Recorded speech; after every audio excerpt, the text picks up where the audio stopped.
Welcome to A Therapist, a Buddhist, and You, a thought-provoking podcast proudly brought to you by the Recovery Collective in Annapolis, Maryland. We're venturing on a transformative journey through self-discovery, exploring a collective solution to all things health and wellness. I'm your host, Luke DuBois, a therapist here to delve into depths of psychology, spirituality, and all things health and wellness. Joining me on this podcast and every podcast is my co-host, Zal Mal.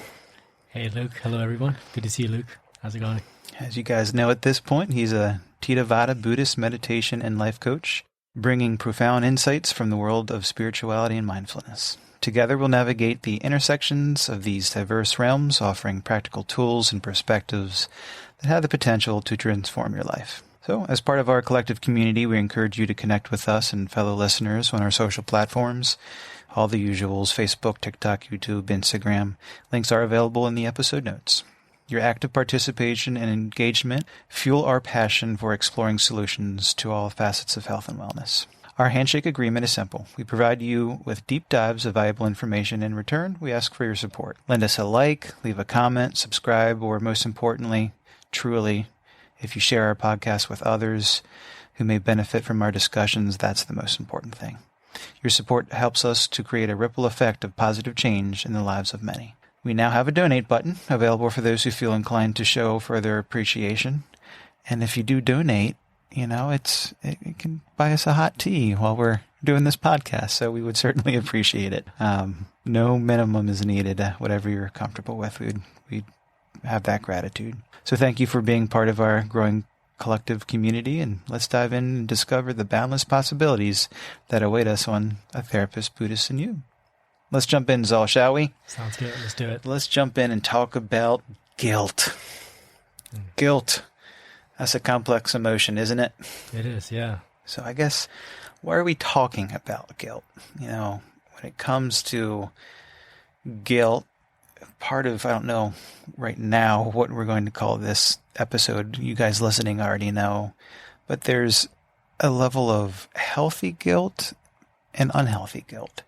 So I want to kind of do a deep dive on that. When is guilt beneficial in a healthy way? Because it certainly has a negative connotation when we think of the word guilt. Mm-hmm. What comes to your mind as I often throw some things on you? Yeah, good topic that we're exploring. And I'm here to learn and also share. The thing that comes to mind is about, I'll save some of the thoughts for later because I want to hear what you have to say too. But basically, some kind of a moral compass, having a good moral compass, provide a healthy guilt that, I've done something wrong and I shouldn't do it again, Mm-hmm. But if unhealthy guilt gets to the level of shame that I did something bad, as opposed to saying that I did something bad, I'm a bad person, then it becomes that wiring of unhealthy guilt where self-esteem and everything just drops. It can destroy us. Yeah. Yeah. Let's do the things that often people can relate to as that unhealthy piece. It increases stress, like you said, anxiety. It can lead to depression. This chronic guilt can manifest physically. It can affect our digestive system and gut distress. It can compromise our immune system. It can really have a terrible effect if it's chronic when we stay in that guilt. Let's define guilt as a complex emotion arising from the belief that we have violated our own moral and or ethical standards, meaning we've done something that we're not proud of at a deep level. Like you said, it can serve as a moral compass, signaling when our actions may have caused harm or breached our personal values. And it's an emotion. Guilt is an emotion. If we have this level of consciousness that we lowered our own moral standards or we did something that we didn't want to, the emotion of guilt can play with us physically and emotionally. Mm-hmm. Yeah, you mentioned it is physical as well. I don't know, it really affects how I guess, inability to see the world or inability to look at the world eye to eye level. It's also what unhealthy guilt can do to you. And I have experienced that in my life, especially struggling with addiction. So guilt is a very familiar territory for me.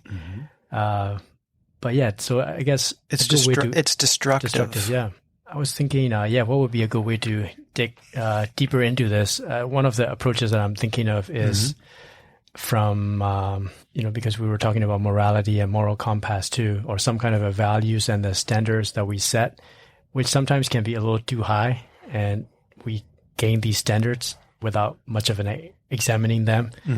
Then by setting that too high, we're going so low, in regards to that. And then there's an aspect of self-deception as well for people who struggle with addiction.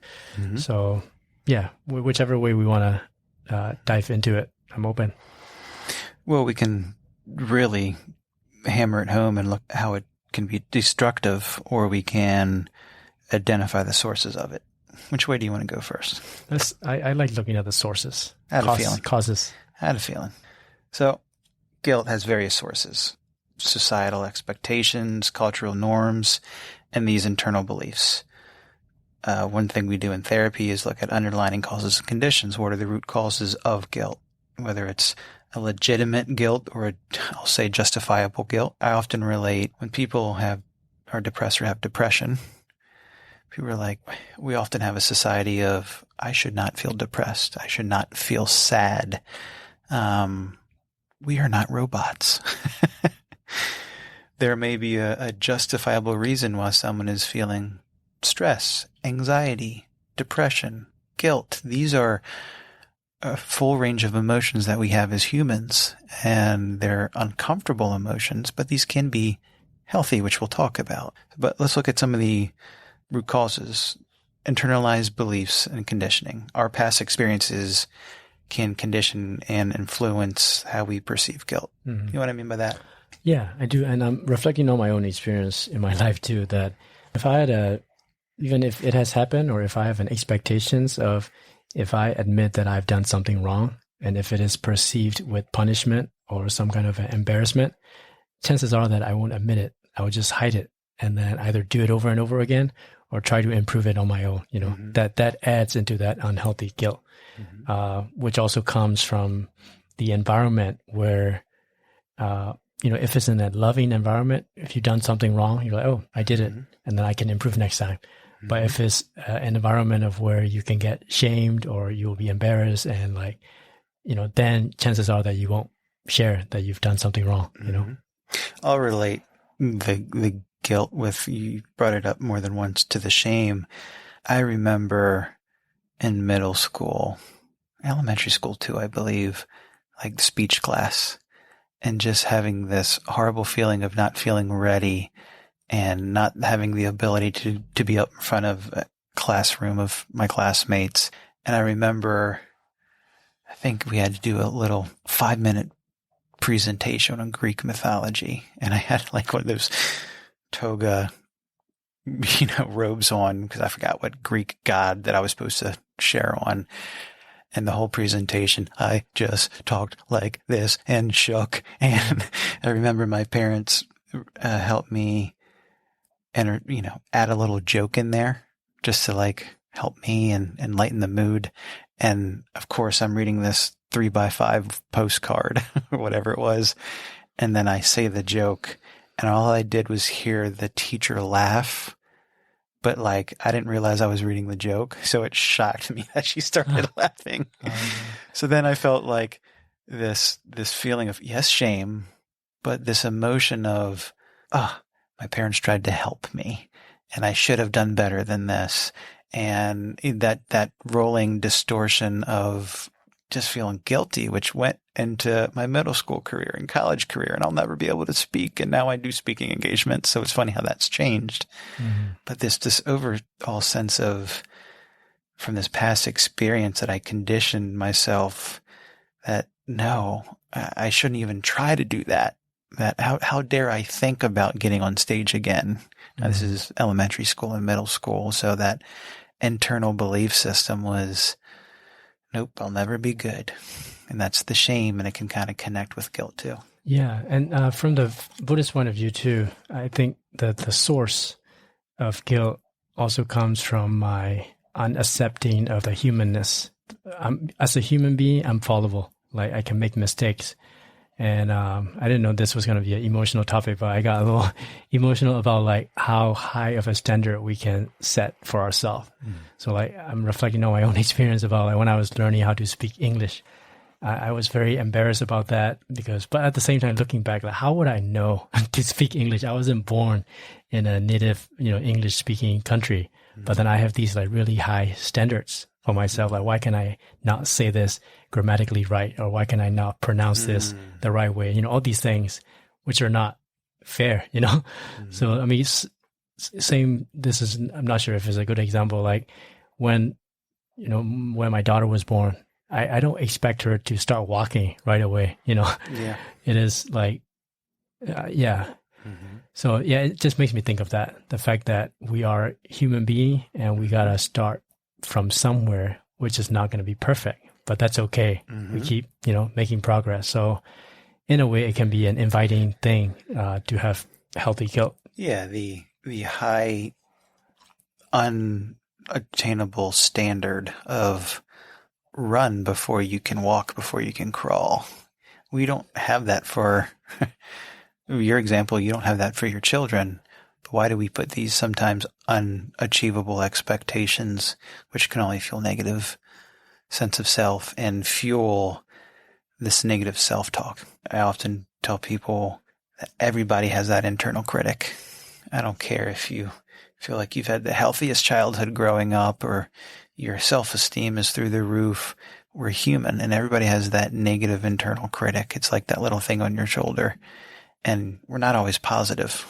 We're not always have the best self-esteem. And sometimes that little internal critic that's negative can get really loud. Really loud. Sometimes appropriately so. If I've done something wrong, I'll give another elementary school example that might fit guilt even more so than my previous one. And I don't know if my parents were listening because I've never told them this story, but this was middle school and we took a trip to DC. We live in Annapolis and often kids around here take a trip to one of the 100 museums in DC. And I was often the quiet kid. You have to wonder about the quiet kids. And it was just one of those dumb things that there used to be t-shirt shops along the streets. And they said, you won't steal one. So guess what I did? The addict in me stole 4. Wow. And that people were shocked. So I got one for me and one for someone else. And I had, the others in my bag. And I remember that started to get around driving home. And one of the chaperones sat next to me and just started talking to me. And I was really quiet. And then it was a Friday. But I felt so guilty. I remember the bus ride home that Friday from school. I felt sick to my stomach. That whole weekend, I always say, no jail cell can punish us more than we punish ourselves with guilt and shame. And I punished myself. I felt sick to my stomach. I was scared to death that I was going to get suspended and from school. And of course, one of the other kids that had a conscience told one of the teachers, but the teacher couldn't fathom that I would do that, so it didn't go anywhere. But my God, I sat with that guilt, appropriately so, that my moral standard, my value was not to steal, but I did to look, oh, you think I can't do this? Let me show you. I was sick to my stomach all weekend. And then I was worried for the next week if I was going to get suspended. I don't know what I did. I blocked it out of my memory. I have no idea what I did with those DC shirts. Wow. Yeah.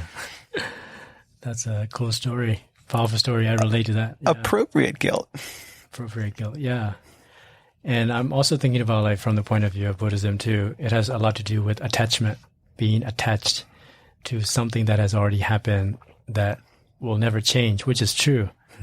That action's already done. But as a person, as an individual, I'm evolving, So like, I mean, some actions are not irreversible, but at the same time, I can do better as character development in a way, So, but like my inability to admit comes from the fact that, oh, that was the worst things that I've ever done. And it is in the record and it will never change. And I'm the worst person ever. But if it's at a healthy level, it can be a good gauging point. Sometimes the boundaries are there for us to realize after we've crossed it. Not that we will never cross it. It's good not to cross it at all. But that sometimes the boundaries are there to tell us that, oh, I've crossed the line. So let me go back in and not cross again. So I think, I don't know if we're ready to jump into the healthy guilt. Yeah, guilt can be adaptable. I guess I want to touch upon what is the difference between guilt and shame. One way I try to explain it to people is guilt. I did something stupid. I stole on a field trip. I felt guilt and my conscience knew that was wrong, and I had an emotion that I start to feel bad about, appropriately so. Shame, if guilt is I did something stupid, shame is an evolution to I am something stupid. I did a behavior that I'm not proud of. Shame, you can look at it as I am that bad thing. So it's almost a deeper level of emotion, of hurt. What do you think on that definition? Yeah, that relates back to what we have done an episode on about forgiveness. I think I share about this too, which is what I've learned from my Buddhist mentor about the difference between when we forgive, we're not forgiving the action, but we're forgiving the actor. So same with guilt and shame too, that I can forgive myself about the actions that I've taken. No, I don't have to forgive myself for the. I don't have to forgive the action. I've done something stupid. That's it. But then I can forgive myself to do better next time. That action doesn't have to be part of my identity. Yeah. But then I guess the healthy guilt can also be there, that if I have a pattern of doing something over and over again wherever I go, that kind of becomes my identity, which will fuel the shame. But also, if the awareness is there, I can kind of separate the two and then do better next time. And I think that's the hope with that emotion and what can lead to it being healthy. That if I feel that I've wronged somebody or I did something wrong, it encourages us to improve or make amends. If I did something wrong, I can right it. One of the reasons why I sat with that guilt in middle school after that field trip is because I was scared to death that I was going to be punished or suspended. So I didn't want to make that wrong right by telling on myself or going back to DC and giving the the shirts back. So I sat with that guilt till it made me sick. Wow. Yeah. So that was physical for you. Very physical. You were physically sick. I was physically sick. Wow. I was depressed. Yeah. So that's the role of healthy guilt. It's to self-reflect and then hopefully having the willingness to make amends or change the unhealthy behavior. We see that in our practice, don't we? We do, yeah. A lot of times people come see us for your life coaching and my therapy because there is a change in their behavior in life, and they've got this unsettling feeling. Guilt might be one of them, and they don't know how to change that behavior with healthy coping skills, or how to make that change in a positive way. I was crippled. I felt like as a middle schooler, I couldn't do anything. I just had to wait this out and not ever steal again. And I didn't steal again for a very long time until I became an alcoholic and addict actively. Yeah. Yeah, I'm always attracted to the solutions. So as you're talking, I'm thinking about some of the spiritual program and fellowships and religions and spirituality. They all point towards something, which is knowing thyself, knowing myself, knowing who I truly am, knowing my values.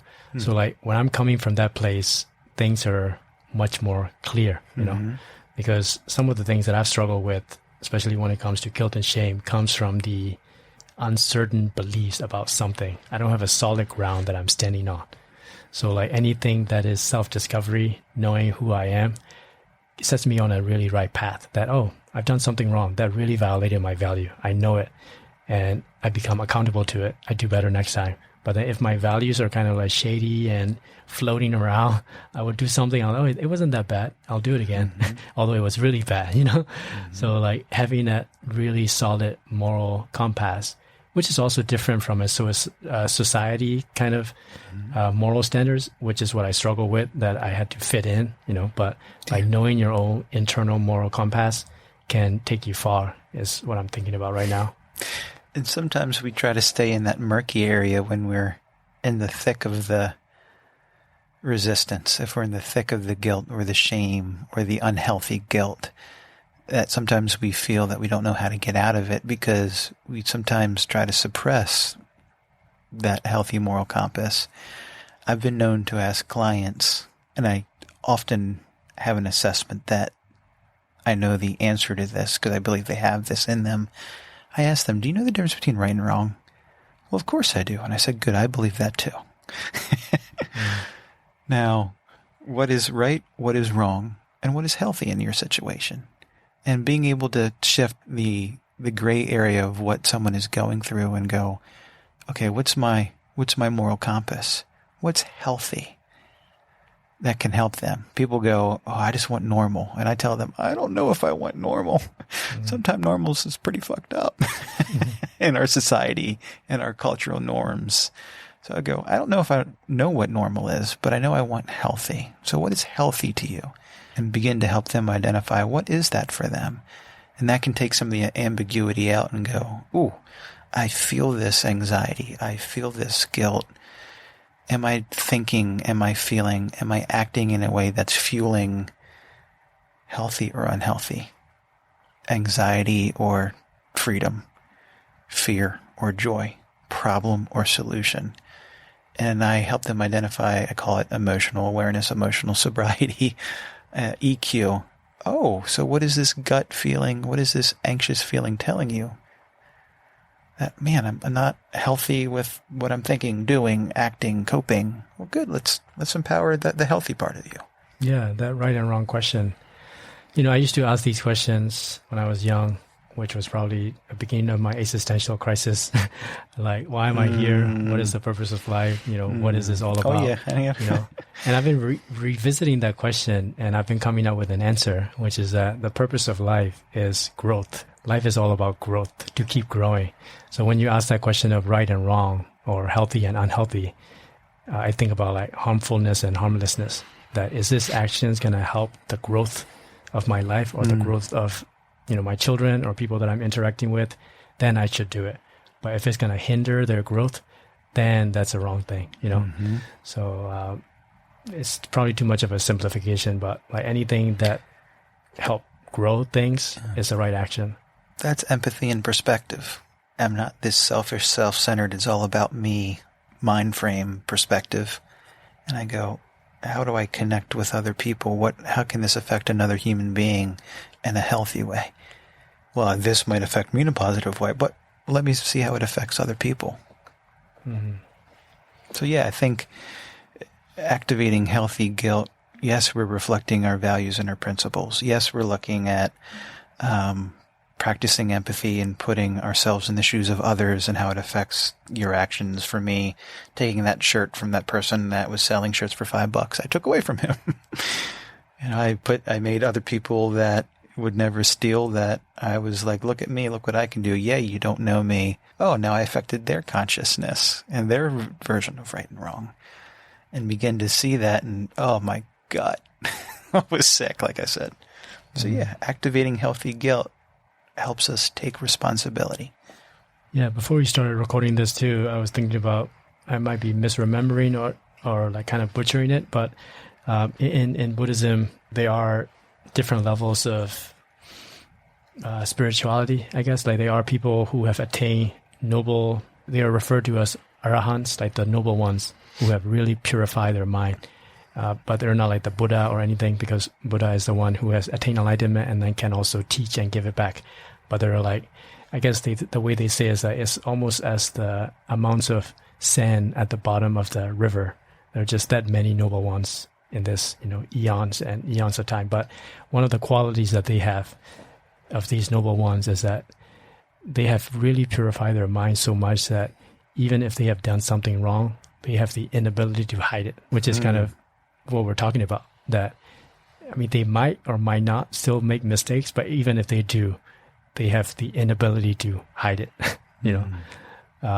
which is that healthy guilt that we're talking about, I might think it because I'm a human. I'm not a saint. I'm not an angel. I'm not all these things. I have the ability to look at my thoughts and my actions and not act on all of the unhealthy ones now. I might sometimes be an asshole, but I don't always have to act out on it.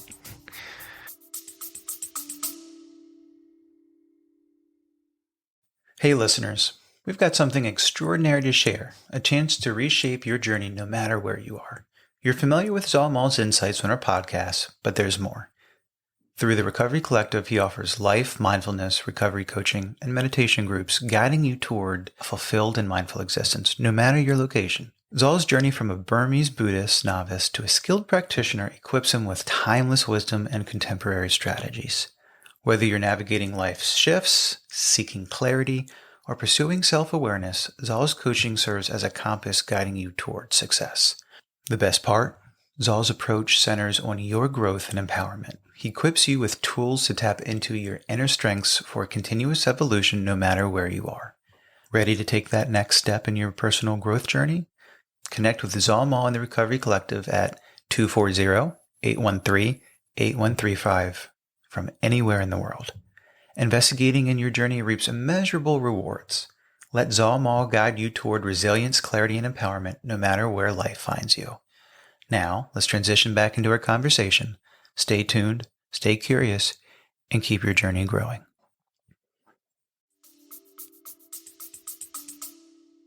Yeah. So I want to ask you about practical tools that, let's say I've done something that I'm guilty of. What would be the first step to either bring that into light or unwind it or to do better next time? Set realistic goals. Sometimes I have someone come in here that is in a relationship or a marriage that is lustful or having an affair, and that brings intense guilt to them. So what's a realistic goal for them?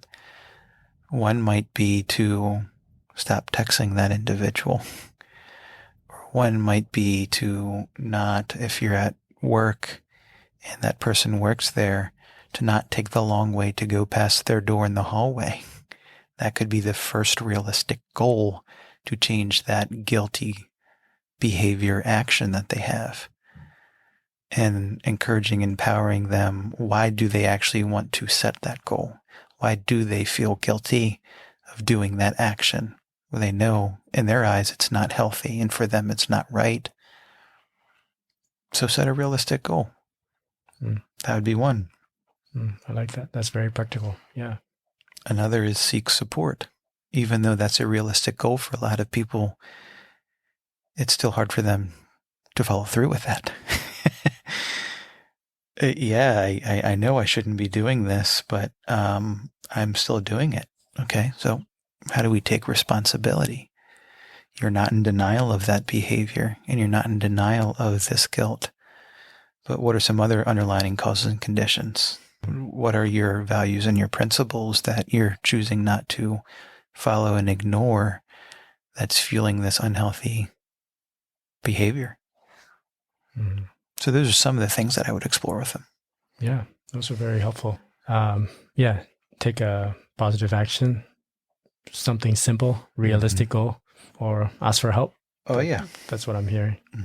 And to me, where we often like to go, it's how do we practice mindful decision making? How do I cultivate that mindfulness and in the process before acting? Do I consider the potential consequences of my actions and be aware to activate before I do it, feel that gut consciousness before the guilt actually happens? I had a friend of mine that said an affair starts at hello. And it can certainly ripple effect or go downhill from there. Mm-hmm. So why do we even explore before we get there? Wait, why am I doing this? And I thought I used to be the years ago. This is a disclaimer. This is years ago. I thought I used to be the very safe flirt. So in my professional setting, whether it was the 65-year-old nurse or the 25-year-old, whatever, other person working there, that I was the one that was safe. They know I wouldn't go down that road, but I would just be the flirt, right? And then I realized, doing some inventory on myself, I was getting something from this. It was feel good. It was attention, whether I was in a relationship or not. And then I started getting this guilty feeling of what's fueling this behavior just to flirt all the time. And with therapy and 12 steps and things like that, I realized how often this was happening, and I would do it innately all the time. And I remember reaching out to someone else that had years and years of sober, and I said, "Oh my gosh, I can't stop myself." And her reaction was, "Yeah, you're a flirt whore. You can't." But then as soon as I realized it, I was like, wait a minute. Why it's fueling this? What is this perspective that I feel that I needed to get this kind of attention and feel good, and it wasn't serving me? And it led to some other toxic patterns and behaviors, because this is just a empty kind of filling. And when I looked at that and I stopped doing that behavior and I became so hyper aware of how flirtatious I was, whether it was the 65-year-old or the 25-year-old, and then I got uncomfortable. I said, wait, my first thought is just to flirt. And as soon as I stopped doing that, so I shit you not, as soon as I stopped doing that and that behavior changed, all of a sudden I got different promotions professionally, and I have my now wife. I attracted a different person because I didn't need to fill that void of attention and no matter how innocent I thought it was, through flirtatiousness. And that level of guilt and changing some of my patterns and behaviors in these relationships, a form of amends, all of a sudden my higher power presented me, my wife, a healthier relationship. Yeah. That's powerful. Yeah. Thanks for sharing that. The other thing that I've been thinking about is also, I don't know if this speaks to all the listeners.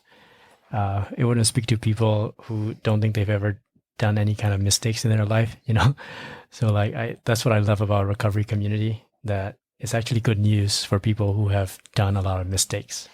That for me, that's a moral compass. For me, that's the mindful decision making, that I don't need to speculate, Mm-hmm. I can just look at my own past, that, oh, this is how I felt when I did this. It becomes like a hidden goal in a way. And I don't know, I'm a big fan of people who gone through hell and come back out stronger, and I applaud for those people. And that's also part of growth too. Sometimes from my limited point of view, my growth is being hindered. But from in the grand scheme of things, like these difficult things, mistakes, guilt, shame, all the difficulties that we go through is part of the growth, where we can look back, use it as a reference point or a fuel to do better in the future. So it makes me think of that about guilt. The nature of being human and the emotions that come with it. And one last thought would be about the benefit of reflecting on the previous mistakes is that connection with other people. That's the best part about my life today, being able to connect. And that's, I think, is also the purpose of life. Time is so limited. Our time on earth is so short. So human connection is so important. But then whenever there is something that I've done that prevents or that blocks my connection with other people, I don't want to do that again, because I lived that way for a long time, where everything was just isolation because everything was blocked. Yeah. So that to me is a good motivation to do things that are not guilt-driven, or even if there is guilt, treat it as a healthy guilt and then do better next time, because it helps us connect with other people deeper and more meaningful. Mm-hmm. What a good guiding force. Emotions. The power of emotions and what they're trying to tell us. Well, thanks, Saul. This was fun, huh? Yeah, thank you. As we explored guilt, it is a natural aspect of being human, reminding us for our moral compass and capacity for empathy and growth. We've delved into the distinctions between healthy and unhealthy guilt, understanding that while healthy guilt can motivate positive change, unhealthy guilt can burden us with irrational feelings and self-destructive tendencies. Remember, it is essential to be mindful of the roots of our guilt, examining our moral principles, cultural influences, and internalized beliefs. Through self-awareness and reflection, we can differentiate between legitimate guilt or healthy guilt, and guiding us toward self-improvement and unwarranted guilt hindering our progress. As you navigate your journey through life, embrace empathy and accountability, for they are powerful tools in activating healthy guilt. Acknowledge your mistakes with humility and practice self-compassion, recognizing that we all have moments of imperfection. We encourage you to seek support from your community, friends, or professionals as you explore your feelings of guilt and work towards healing and growth. Together we can create a space for understanding and transformation. Let this episode be a reminder that it's through our collective efforts that we can uncover solutions to the challenges presented by guilt. Embrace healthy guilt as an ally on your path to becoming the best version of yourself. So thank you for joining us on A Therapist Buddhist in You. And if you found this episode valuable, we greatly appreciate your support by, once again, leaving a like, comment, or subscribing to our podcast. Share it with others as we benefit from these discussions, for it is through our collective engagement that we can foster positive change in our lives and the lives of those around us. Remember, guilt is an opportunity for growth, not a burden to carry indefinitely. Embrace the lessons it offers, and let it be a catalyst for your personal evolution. Until next time, my name is Luke. And this is Zal. Thank you all for listening.